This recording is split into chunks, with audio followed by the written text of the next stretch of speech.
તો નાયબ મુખ્યમંત્રી હર્ષ સંઘવીની પોલીસ અધિકારીઓને આકરી ટકોર સામે આવી છે। તેઓએ કહ્યું કે અમે આવીને લોકોને મળી શકીએ તો પોલીસ અધિકારી કેમ નહીં, પીઆઈ અને ડીવાયએસપી કેમ લોકોને ન મળી શકે, પોલીસ નાગરિકો સાથે વધુમાં વધુ પ્રેમથી વર્તન કરે, અમદાવાદમાં સિનિયર અધિકારીઓને મળી શકાય તેવી વ્યવસ્થા કરવામાં આવે, દૂરથી આવતા વૃદ્ધને પાણી આપવાથી પણ અલગ છાપ ઊભી થાય છે, લોકોને મળવું તો પડશે જ। આવી વાત ડેપ્યુટી સીએમ હર્ષ સંઘવીની સામે આવી છે। આવી આકરી ટકોર કરવામાં આવી છે। તેઓએ કહ્યું કે વ્યવસ્થા તમે ગોઠવો કે પછી હું ગોઠવું।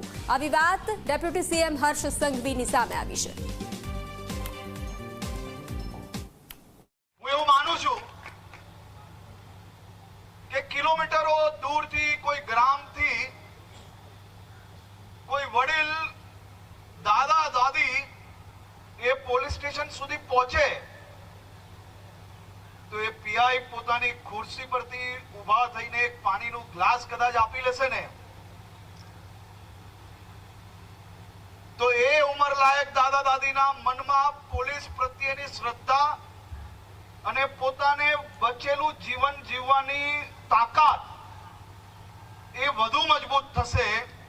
પરંતુ જો એ જ પોલીસ ઇન્સ્પેક્ટર એ વડીલો જોડે પોલીસની ભાષામાં જે ગુનેગારો જોડે વાત કરવાની ભાષા જો ઉપયોગ કરશે તો આવા ઉંમરલાયક વ્યક્તિઓ જે પોલીસની પાસે આશા લઈને ગઈ હોય તે એમની આશા બી ખોઈ બેસશે અને એમની બચેલી જે જીવન છે એની અંદર જીવવાનું જે હિંમત છે એ બી તોડી બેસશે।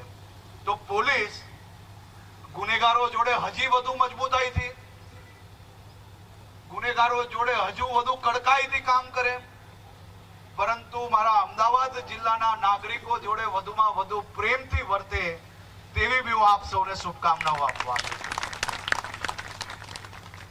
થોડું પોલીસ સ્ટેશનમાં પીઆઈઓનો ટાઈમ નક્કી થઈ જાય કે એ ટાઈમ પર જ ગમે તેવું નાનું મોટું કામ હોય, કોઈ ઇમરજન્સી હોય તો વાત અલગ છે, પરંતુ પીઆઈ અને ડીવાયએસપી તો અમુક દિવસ નક્કી કરવા જોઈએ કે આ દિવસે આટલા સમયે પોલીસ સ્ટેશન અને ઓફિસની અંદર અમદાવાદ ગ્રામ્યના કોઈ બી નાગરિકો આવીને સીધા મળી શકે।